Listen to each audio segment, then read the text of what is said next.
Merci pour votre fidélité d'écoute à Nana FM. Vous qui nous suivez sur la 95.5, le www.nanafm.tg ou encore sur le bouquet Canal Plus numéro 575. Bonjour et bienvenue à l'avant-dernier numéro du débat de Nana FM de cette semaine. Nous sommes aujourd'hui le jeudi 15 juin 2023. Bienvenue. L'Union européenne a ouvert hier à Lomé un dialogue avec les organisations de la société civile. Les questions relatives aux interventions des OSCE dans les actions de développement et le renforcement de la coopération avec l'UE sont au menu des échanges. Pour aborder les objectifs de cette rencontre, nous recevons sur notre plateau Francis Akpa. Il est le président du conseil d'administration de la plateforme nationale Espace civique et efficacité du développement, APNESED. Monsieur Francis Akpa, bonjour. Bonjour. Merci d'avoir accepté notre invitation. Merci beaucoup. Merci pour l'invitation aussi. Alors, les auditeurs, vous avez donc la possibilité d'intervenir dans ce débat à partir de 7h35 minutes sur nos deux numéros, 91 09 71 71 ou le 96 61 58 58 avec Nestor Glo à la mise en onde. Je m'appelle Norbert Djougadi. Une fois encore, merci pour votre fidélité d'écoute à Nana FM, M. Akbar. Merci pour votre disponibilité. Alors, avant d'entrer dans le vif du sujet, vous voulez bien nous présenter la plateforme nationale Espace civique et efficacité du développement? Oui, la plateforme ESED est une plateforme que les organisations fêtières, les réseaux régionaux et les réseaux thématiques aussi. Quand je parle des organisations fêtières de la société civile, il s'agit de l'Union des ONG du Togo, de la Fédération des ONG du Togo, de la fêtière des réseaux régionaux. Et donc, ces trois grandes fêtières des ONG ont collaboré avec des organisations, des réseaux, des réseaux régionaux. Donc, il y a FODES, il y a FODES pour la région des Savanes, Réseau K pour la région de la Kara, Réseau DEC pour la région centrale, et puis Quadep pour la région des plateaux, et COSCREMA pour la région maritime. Et aussi les réseaux thématiques comme CACIT, comme le WANEP, comme la POSVI Togo, comme POSVI Togo, c'est la plateforme qui s'occupe de la vaccination. Plateforme des OSC qui s'occupe de la vaccination au Togo, et puis la CNSC. Donc, il y a un ensemble de plateformes donc, qui ont décidé de pouvoir créer une plateforme qui leur permet d'avoir une interface qui leur permet d'abord pour elles-mêmes, pour les OSC elles-mêmes, de pouvoir renforcer leur engagement éthique, ensuite s'autoréguler et porter un dialogue fructueux avec les pouvoirs publics et les autres parties prenantes du développement, donc les PTF y compris. Dans cette plateforme est créée le 8 juillet 2022 au bout d'un long processus qui a commencé depuis 2019. Et donc, ce processus a abouti à la mise en place de cette plateforme et qui offre aujourd'hui la possibilité aux OSC de pouvoir discuter valablement des questions touchant à la société civile.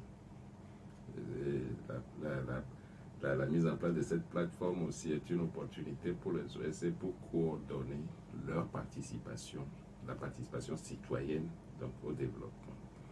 Avoir une meilleure coordination de ça, parce que la participation aussi doit être efficace. Alors aujourd'hui, quel regard vous avez sur le travail abattu par les OSC au Togo? Oui, mais les OSC, vous savez, quand on parle des OSC, c'est des organisations qui sont libres, c'est des organisations qui sont autonomes, c'est des petites organisations comme ça, des organisations à but non lucratif, mais qui sont présentes un peu partout sur l'ensemble du territoire. Il s'agit des ONG, il s'agit d'autres types d'organisations aussi, si vous voulez. Mais au Togo, la société civile est portée majoritairement par les ONG et associations. Donc, ces organisations participent beaucoup beaucoup à la vie nationale, au développement national, mais aussi à la formation du capital social. Donc, juste pour vous donner une idée, c'est de 2008 à 2013, une étude du ministère de la Planification montre que les OSC ont contribué à hauteur de 160 milliards de francs CFA. Et quand vous annualisez ce montant-là, ça fait environ 33 milliards par an de contribution. Mais là encore, je dois préciser que au moment où cette étude était réalisée, toutes les ONG n'avaient pas versé leur contribution, n'avaient pas n'avaient pas rempli les questionnaires. Donc, ce montant n'est pas tout à fait représentatif de toute la mobilisation de ressources au niveau des OSC. Alors, aujourd'hui, on parle, souvent, il est dit que les organisations terroristes passent maintenant par ces organismes à but non lucratif pour blanchir les capitaux et financer le terrorisme. Je ne sais pas si vous êtes au courant et ce que vous faites pour éradiquer le phénomène.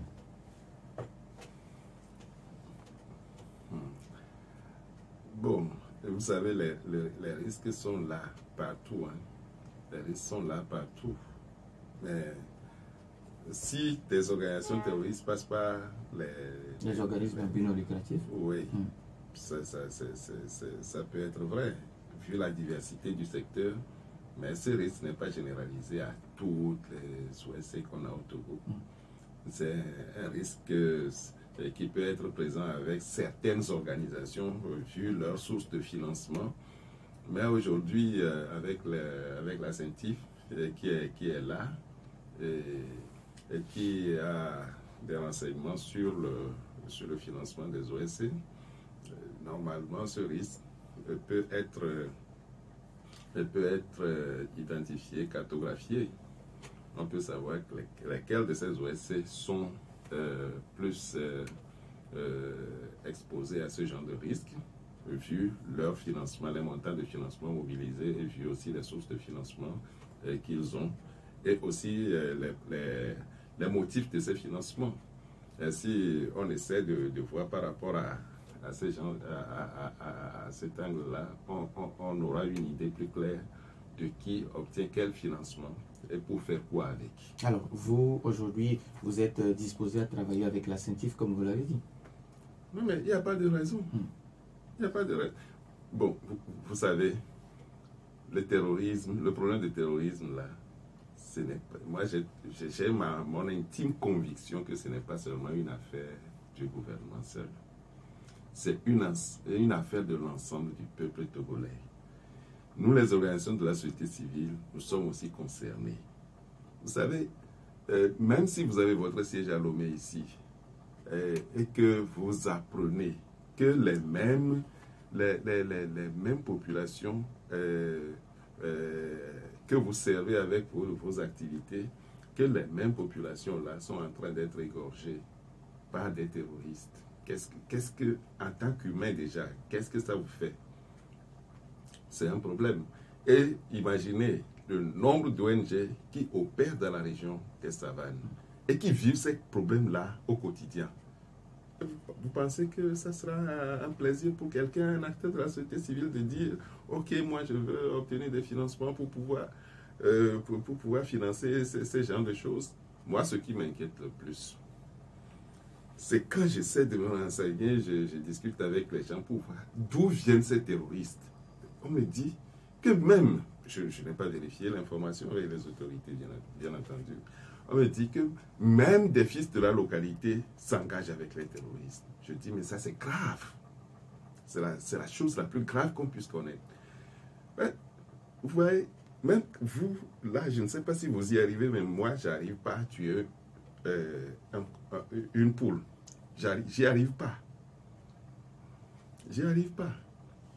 Donc, dire qu'on prend un couteau, on le met sur la gorge d'une personne humaine et on arrive à le couper jusqu'à ce que la personne meure, c'est des atrocités. c'est inhumain. Ça, c'est des choses qu'on n'a jamais entendues. Alors, vous ne prenez pas depuis hier à une rencontre avec l'Union européenne. Situez-nous un peu le cadre de cette rencontre. Oui, ce n'est pas depuis hier, c'était hier. Ok. Oui, c'était un dialogue que l'Union européenne a mis en place avec les organisations de la société civile. Un dialogue avec la société civile sur leur feuille de route. Donc, c'est cela. Il y a la feuille de route 2021-2025. À quelle fin? À quelle fin? À des fins d'information. Déjà, il faut s'informer, il faut informer la société civile, mais il faut aussi présenter les différents programmes et projets de la feuille de route aux organisations de la société civile et susciter la participation de la société civile à la mise en œuvre et aussi au contrôle de ces actions-là sur le terrain. Parce que, après tout, la coopération, ça vise aussi les objectifs de développement. Et les objectifs de développement, si c'est réalisé sur le terrain, on doit voir les impacts.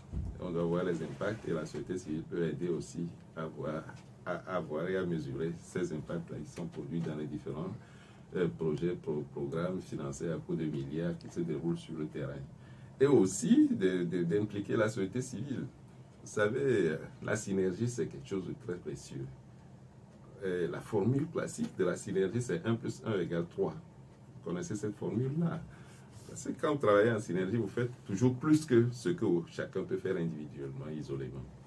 Donc, si les partenaires qui ont des projets sur le terrain peuvent avoir un dialogue fructueux avec les OSC, soit ils faisaient déjà des choses avec les OSC et peuvent réfléchir à ce qu'ils peuvent faire de mieux par rapport à ça, mais soit ils ne travaillent pas encore ensemble, ils peuvent aussi réfléchir à comment ils peuvent travailler ensemble en synergie pour pouvoir produire plus de résultats au service des populations. Alors, quand vous parlez de résultats sur le terrain au service de la population, est-ce que vous êtes satisfait aujourd'hui de ce que vous faites en tant qu'organisation de la société civile à l'endroit des populations?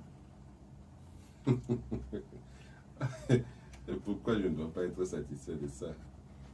Pourquoi je ne dois pas être satisfait de ça?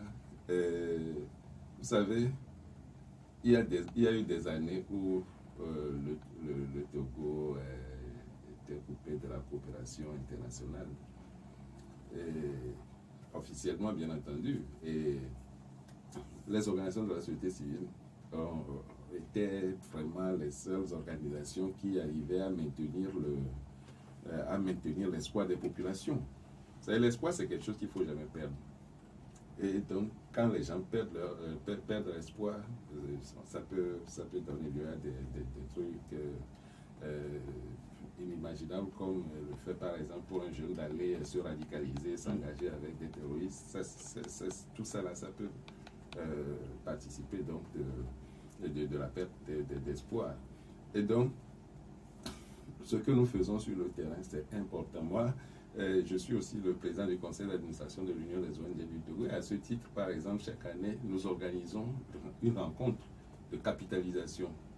Et à cette rencontre de capitalisation, nous voyons au niveau de nos membres, qu'est-ce qu'ils font concrètement sur le terrain, quelles actions ils mènent. Et pour voir de visu ce que nos membres font sur le terrain, nous organisons ces rencontres-là au sein d'une organisation membre. Nous n'organisons pas la rencontre dans un hôtel. On l'organise dans une structure membre.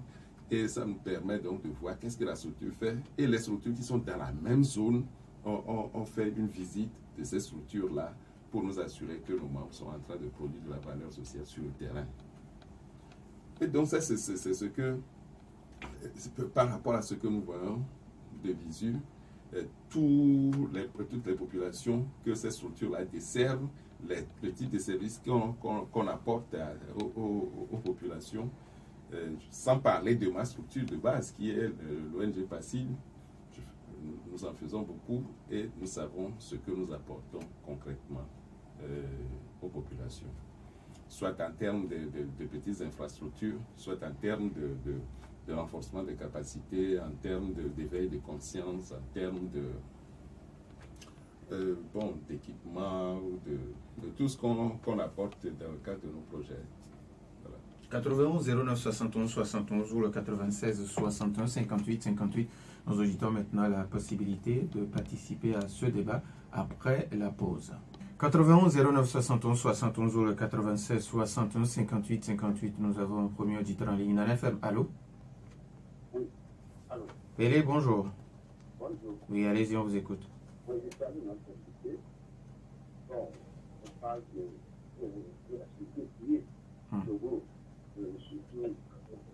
ce qui concerne le terrorisme. Non, pas le terrorisme. On parle des missions des organisations de la société civile sur le terrain. Le terrain, c'est-à-dire ce que les organisations de la société civile font. Mais c'est juste, par rapport au terrorisme, c'est juste un coup d'œil. Ok, bon, je pense que ce qu'ils vont faire sur le terrain, la fois dernière, à Cassé, les sociétés civiles voulaient organiser quelque chose, on les a stoppés, malgré tout qu'ils ont établi ce qu'il faut pour à cette meeting. On a refusé 2 ou 3 fois. Mais comment cette société peut aller vers la pour parler? Par quel canot? Oui, allô, on vous écoute, allez-y. Oui, par quel canot on peut aller vers la. C'est ça. C'est que quand on veut parler des sociétés qui sont là, on le fait. Ils sont pleins dans le pays, mais on ne les voit pas. Il y a la population maintenant, les gens s'organisent pour aller dire non, vous ne pouvez pas parler à la population. Ça, quand vous parlez du terrorisme, c'est une thérapie qu'on a changé en fait, que les Congos de Guinée sont en train de collaborer pour la lutte. C'est ça, c'est une bonne chose. Mais si vous captez les Béninois, vous allez voir comment ça s'organise là-bas. La lutte contre le terrorisme. Mais ici, on écoute rien. Nous sommes au parfum de rien, mais c'est nous qui sommes attaqués. Il faudrait que on s'en fasse et que l'information officielle soit provenue. Merci beaucoup à notre merci beaucoup à notre auditeur. Dans FM, allô? Oui, allô, bonjour. Dadi Dogame, bonjour. Bonjour à votre invité. Bonjour. Je voudrais lui poser 2 questions. Oui, allez-y. Est-ce qu'en Europe, ils ont des OSC qui sont directement liés à ce qu'ils ont ici? La deuxième question, quand nous venons sur le problème du terrorisme, parce que c'est ce qui me préoccupe beaucoup, le gouvernement ne communique pas avec ni l'opposition, ni les OSC, ni les ONG.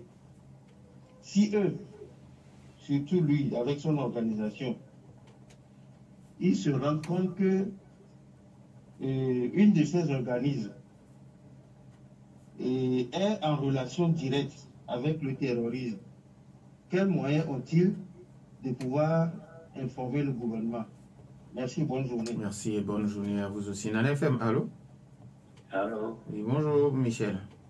Oui, bonjour M. Norbert. Oui, allez-y, on vous écoute. Bonjour à notre invité.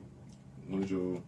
Je crois que moi, je serais un peu décevant à devant notre invité. Parce que, franchement, le paradigme des histoires d'ONG, moi, ça me fait très mal. Parce que, est-ce que vous verrez les ONG financées ou bien aidées par les sous-organisations de la société civile d'Afrique vers ces pays occidentaux, non? Je vous dis que ces ONG, c'est bien bon que nos propres frères ici veulent aider notre communauté. C'est pour ça qu'ils forment ces organisations. Mais n'oubliez pas que ceux qui vous donnent les moyens cherchent quelque chose sur vous. Et donc, ils collectent ces informations pour après encore agir sur nous, notre propre vivre ensemble et notre développement.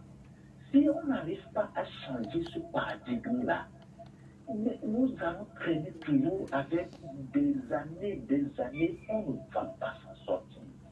Moi, j'aurais aimé qu'on ait des ONG locales qui aillent parler aux populations et les responsabiliser. Parce que quand vous allez dans certaines localités, les gens pensent qu'on viendra d'ailleurs pour les aider. Alors que non, si on met des cultures en place comme cela se fait en Chine, vous allez voir que localement les gens vont travailler et ne vont pas attendre quelque chose de venant d'ailleurs. Vous avez vu donner le montant tout à l'heure des 34 milliards. Mais les gens ne peuvent pas vous donner 34 milliards et ne rien attendre en retour. Donc franchement, moi je dis, je ne suis pas contre une formation d'une organisation. Mais je suis sur ma soif, sur le fait que ce que produisent ces organisations-là ne sont pas capitalisées sur le plan local. Il faut qu'à un moment donné, quand l'ONG a été dans une localité pendant 1 an, il faut qu'après 5 ans, que cette localité n'ait plus besoin d'une ONG avant de progresser dans sa vie. Merci beaucoup à Michel. 91 09 71 71 ou le 96 61 58 58. Nos auditeurs ont toujours la possibilité sur nos 2 numéros. Alors, monsieur, avant que d'autres auditeurs n'interviennent, alors Pélé pense que, pour le Pélé qui dit, ou bien nous avons un autre auditeur. Nana FM, allô? Allô, bonjour Nobel. Monsieur Garo, bonjour. Oui, bonjour à votre invité. Monsieur, pourquoi souvent vos actions ne vont pas vers l'agriculture? Voilà, parce que ça aussi c'est très important. Moi, je remarque que souvent vous n'avez pas agi de ce côté. Merci, bonne journée. Merci et bonne journée à vous aussi, monsieur Garo. 91 09 71 71 ou le 96 61 58 58. Avant que d'autres auditeurs n'appellent, monsieur Pélé qui pense qu'aujourd'hui, des OSC ont envie d'organiser des meetings pour parler aux populations. Malheureusement, ils n'ont pas quitus pour organiser ces meetings. Je ne sais pas si hier, lors de la rencontre avec l'Union européenne, vous avez abordé cet aspect de la chose également. Quitus de qui? De l'autorité. Peut-être que ça dépend du sujet à discuter, j'en sais rien. Normalement, il ne devrait pas y avoir de sujet tabou aussi. Mais nous organisons des réunions tout le temps. Nous organisons des réunions, que ce soit à l'ONU ou que ce soit à l'intérieur, on organise des réunions.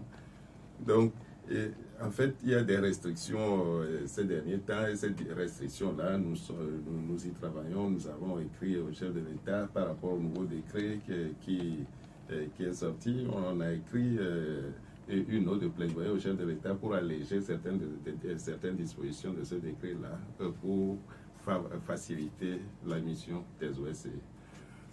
Mais, le chef de l'État a désigné aussi le ministre d'État chargé de l'administration territoriale pour ouvrir un dialogue avec nous. Donc, on a eu une première rencontre. Et, tout n'est pas complètement réglé, mais ça donne espoir et nous espérons que nous irons jusqu'au bout pour pouvoir obtenir l'allègement de ces dispositions dont nous avons parlé. Mais une ONG qui veut organiser un meeting, peut-être il fait allusion à Front Citoyen Togo Debout, à la coalition Lindao, et puis voilà. Bon, ça, je ne suis pas informé de ce sujet, donc je n'ai aucune précision par rapport à ça, et je ne peux pas me permettre sur des antennes de me prononcer sur un sujet que je ne connais pas. D'accord. Alors, Mas Dadido Gomi qui vous demande, est-ce que ce que vous faites sur le terrain, est-ce qu'il y a des ONG ou bien des OSC en Europe qui sont directement liés à ce que vous faites sur le terrain? Des OSC liés, j'imagine que, est-ce que par exemple, un projet d'une ONG togolaise est financé par une ONG européenne, par exemple? Oui, si c'est ça, la réponse est oui. Il y a des ONG européennes qui financent des ONG ici. A priori, ça il y a certaines même qui ont leur antenne ici. Il y a des ONG internationales qui ont leur antenne sur place et qui ont leurs propres équipes et qui mènent leurs actions sur le terrain. Certaines d'entre elles passent par le partenariat avec des ONG locales. Alors, et cette seconde question, c'est que pour le moment, le gouvernement ne communique pas encore sur ce phénomène de terrorisme. Si un jour il arrivait que votre réseau se rend compte que une des OSC est financée par une organisation terroriste, par quel moyen allez-vous informer le gouvernement qu'il y a telle ou il y a telle chose? Si le gouvernement ne communique pas, ça ne veut pas dire que les différents ministères n'ont pas d'adresse. Si nous avons une ONG membre qui reçoit des financements suspects, des financements terroristes, nous serons les premiers à voir d'abord avec l'OSC en question, discuter amplement avec l'OSC pour nous assurer d'abord de la véracité de l'information, parce que souvent il y a aussi des rumeurs, et puis des rumeurs, des préjugés qui circulent. Donc, nous allons d'abord vérifier l'information avec notre membre et le mettre devant ses responsabilités. Si ça continue, nous, on va le signaler. On va le signaler nécessairement. Il y a des autorités qui ont des compétences différentes. On verra l'autorité qui a la compétence la plus appropriée dans ce domaine-là pour traiter le sujet. Michel, qui pense que les ONG des autres pays qui vous financent ne le font pas ouais, c'est le préjugé habituel. Ça, c'est le préjugé habituel. Quand les deux derniers intervenants, quand je les ai écoutés, je me suis dit qu'effectivement, il faudra qu'on ait un jour une émission sur ce que c'est qu'une ONG. C'est sur ça que ma thèse porte. Donc, qu'est-ce que c'est qu'une ONG? Comment elle opère? Et avec quoi elle opère? Comment elle est financée? Vous savez, j'ai géré pendant 4 ans le poste de vice-président du Conseil économique, social et culturel de l'Union africaine. Cette crainte-là est généralisée en Afrique. Dans les critères pour entrer pour qu'une ONG rentre dans l'écosoc de l'Union africaine, il y a un critère qui dit qu'il faut avoir au moins un budget, c'est-à-dire un budget localement financé à hauteur de moins 50%. Et votre budget, vous ne pouvez pas le financer à plus de 50% de l'extérieur. Bon, c'est une mesure pour dire qu'il faut que ce soit des ONG qui sont financées de l'Afrique. Mais ça aussi, bon, ça vaut ce que ça vaut. Ça empêche des ONG qui peuvent apporter leur expertise à l'ECOSOC de pouvoir le faire. Tout simplement parce qu'elles reçoivent du financement de l'extérieur. Tout le monde craint que les OSC soient financés de l'extérieur. Mais c'est un paradoxe. C'est un paradoxe parce que les gouvernements ne veulent pas non plus mettre en place de financement pour les OSC. En 2008, il a été adopté à Accra ce qu'on appelle le programme d'Accra dans le cadre de la coopération efficace au développement. Et ce programme d'Accra prévoit une ligne de financement dans le budget national, le financement public pour les ONG. Mais très peu de pays ont mis en place cette ligne-là dans leur budget. Donc, au même moment qu'on ne veut pas financer les ONG, les ONG sur place avec les ressources, des ressources locales, les ressources nationales, au même moment, on craint que les OSC soient financés de l'extérieur. Et donc, finalement, les OSC ont leur place où? Leur financement, c'est où? Tout ça doit venir. Alors, la seconde partie de sa question, est-ce qu'il vous arrive de façon locale de responsabiliser les populations à travailler pour s'autofinancer? Mais c'est ce qui est fait, c'est ça l'approche participative visant l'appropriation, la responsabilisation des populations bénéficiaires des actions des OSC. C'est dans cette approche-là que les OSC opèrent. Mais ce qu'on dit, c'est un défi. C'est un défi. Vous voyez sur le terrain tout ce que nous avons comme CVD, comme CDQ, et qui sont accompagnés, formés, tout ça. Vous voyez leur réalité. Vous voyez que l'appropriation dont nous parlons, c'est un défi en soi. Ce n'est pas quelque chose d'aussi facile à réaliser du matin au midi, quoi. Monsieur Garou qui vous demande, est-ce que vos aides vont souvent dans le domaine de l'agriculture? Oui, moi, mon ONG en ce moment travaille sur un projet d'agroécologie. Un projet d'agroécologie. Je connais beaucoup d'autres organisations qui travaillent dans le domaine de l'agriculture. Les gens développent différents programmes dans le domaine de l'agriculture. Alors, monsieur, présentez-nous un peu votre ONG. Mon ONG, oui. Partage et action en synergie pour le développement PACID. C'est une ONG qui a été créée en 2001 ici et qui opère dans le domaine de la jeunesse, Nous avons un programme de jeunesse qui a un programme de jeunesse qui porte essentiellement sur l'emploi jeune. Et donc avec une composante entrepreneuriat des jeunes et une composante employabilité des jeunes. Nous avons un programme de développement communautaire et donc c'est pour ça que quand l'auditeur disait tout à l'heure que si nous faisons un transfert, tout ça, oui, dans le programme de développement communautaire, c'est ce que nous avons fait pendant 20 ans, former les CDQ, les responsabiliser dans la gestion des petits projets d'infrastructure que nous apportons, les projets socio-collectifs que nous faisons.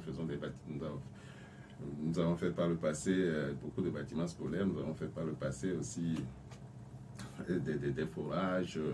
Nous avons actuellement sur le terrain 3 centres de promotion de la petite enfance. Et nous avons ces infrastructures et à chaque fois, il est question de responsabiliser la communauté locale sur la gestion de ça.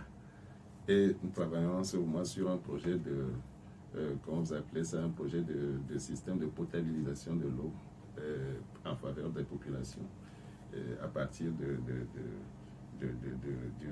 rivière intarissable. Donc, alors, depuis 2008 jusqu'à aujourd'hui, est-ce que peut avoir... 2001 plutôt, s'il vous plaît. 2001 jusqu'à aujourd'hui, pratiquement plus de 22 ans déjà sur le territoire national. En 22 ans, qu'est-ce qui a été fait? Pas plus de 22 ans. Non, c'est le bilan de 22 ans, de plus de 20 ans de passif que vous demandez ici. Ça va être difficile à vous faire tout de suite. De façon sommaire. Oui, de façon sommaire. Vous savez que PACID, c'est une ONG qui a commencé la promotion de l'entrepreneuriat des jeunes, même qui a devancé. C'est-à-dire, quand vous parlez de l'entrepreneuriat des jeunes, combien de jeunes vous avez déjà insérés? Vous parlez aussi de l'employabilité des jeunes, combien de jeunes vous avez insérés et combien de jeunes vous avez accompagnés à entreprendre et qui réussissent aujourd'hui? Oui, c'est ce que je disais tout à l'heure. Si vous aviez envoyé un protocole et qu'il y avait ces questions, j'allais préparer les données pour venir avec. Jusqu'à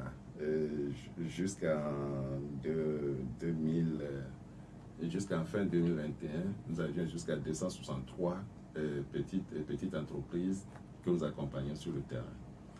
Et PACID, c'est une ONG bien connue au Togo. Nous collaborons beaucoup avec le gouvernement, avec le ministère du Développement. À la base, par exemple, nous avons accueilli pendant 7 ans le centre régional du volontariat de la région maritime, CRV Maritime.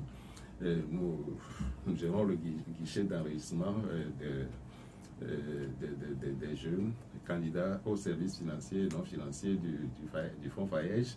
Et nous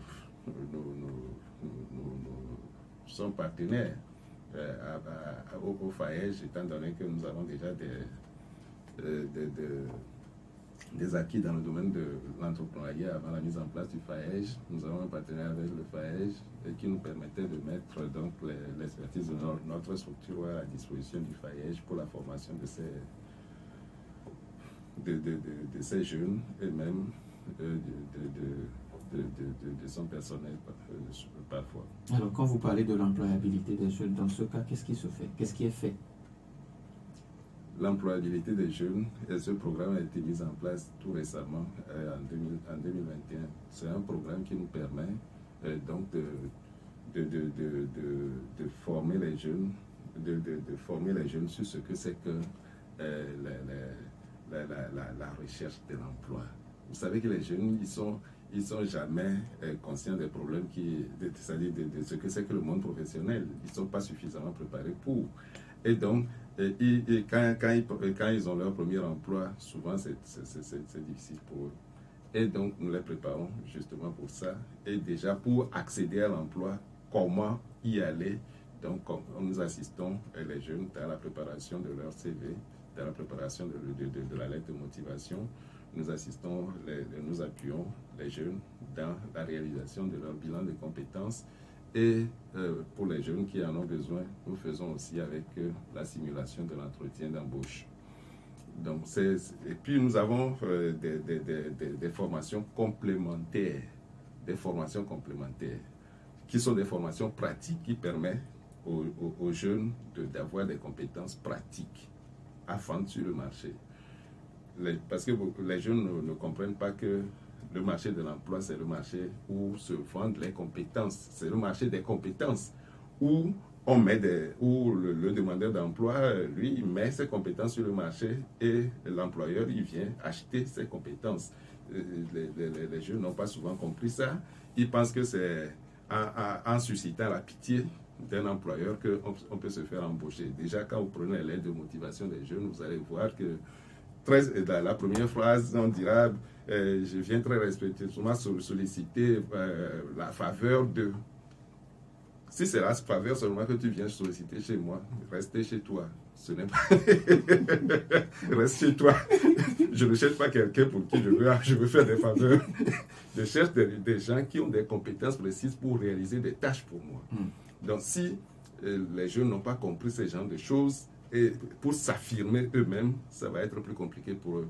Et surtout, quand on comprend la chose de cette façon-là, depuis qu'on commence la première année de l'université, on doit commencer à savoir qu'est-ce que j'apprends, qu'est-ce que je sais faire jusqu'à finir ses études. Et c'est quand on identifie clairement les compétences qu'on a et qu'on peut mettre au service d'une structure qu'on peut espérer obtenir un emploi de cette structure-là. Et puis, on n'attend pas toujours qu'on fasse une... on n'attend pas toujours d'aller postuler à des emplois. C'est-à-dire des appels à des avis là qui paraissent. Non, on peut provoquer aussi. Et c'est ça justement les nouvelles compétences que les employeurs veulent. Des employés qui sont capables, par exemple, en rentrant dans une structure, de pouvoir identifier ce que la structure fait bien, ce que la structure ne fait pas très bien, les potentiels non exploités, et proposer, par exemple, que les partenaires, que la structure puisse renforcer ses actions dans un domaine ou dans un autre, et ce qui peut amener la structure à générer plus de valeur. C'est des gens comme ça qu'on veut. On a malheureusement sur le marché des gens qui, en venant dans une structure, attendent seulement qu'on leur donne des instructions à exécuter. Si on ne leur donne pas d'instructions, aucune initiative, aucune proposition, et ça, ce n'est vraiment pas bien. Alors, il nous reste pratiquement 2 minutes. Si vous avez un message à l'endroit de la jeunesse, au-delà de tout ce que, en complément à tout ce que vous venez de dire, parce que ça devient de plus en plus intéressant. Non, j'aimerais même revenir sur cette antenne pour parler exclusivement du programme jeunesse que nous avons, surtout le volet employabilité. Aujourd'hui, nous sommes dans ce qu'on appelle en management, le management 3.0. Et dans le management 3.0, ce qu'on demande à l'employé est plus que l'attentisme habituel qu'on observe. Et donc, l'employé doit être un peu comme un entrepreneur, quelqu'un qui aussi est capable de prendre des initiatives. Ce n'est pas seulement en se mettant à son propre compte qu'il entreprend, mais il doit mettre des compétences d'entrepreneur à la disposition de son employeur. Et il faut mouler les jeunes dans cet esprit, dans ce nouvel esprit, et c'est ça qui est important. Sinon, si les jeunes continuent dans la naïveté habituelle de dire on sollicite la faveur d'un emploi, ça n'ira pas. Donc les jeunes, je les conseille à renforcer leur capacité. Aujourd'hui, sur les sites, il y a beaucoup de sites de MOOC.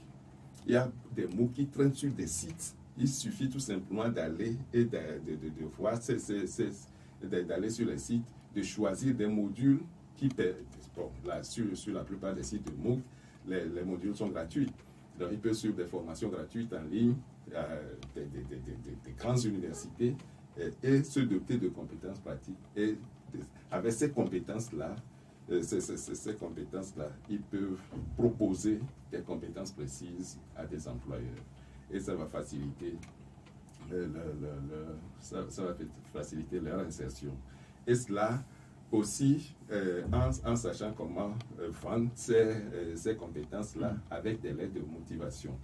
Parce que les lettres de motivation, il faut quand même les écrire de façon convaincante. Si ce n'est pas convaincant, bon, vous voyez, le marché, c'est l'offre et la demande, quoi. Nous disons merci à Francis Akpa. Il est le président du conseil d'administration de la plateforme nationale espace civique et efficacité du développement. Merci également à vous pour votre fidélité d'écoute à Nana FM. Fin de cette émission mise en onde par Nestor Glo. Je m'appelle Norbert Douadi. Merci également à Maïmouna Hassan derrière la caméra. Bonne suite de nos programmes.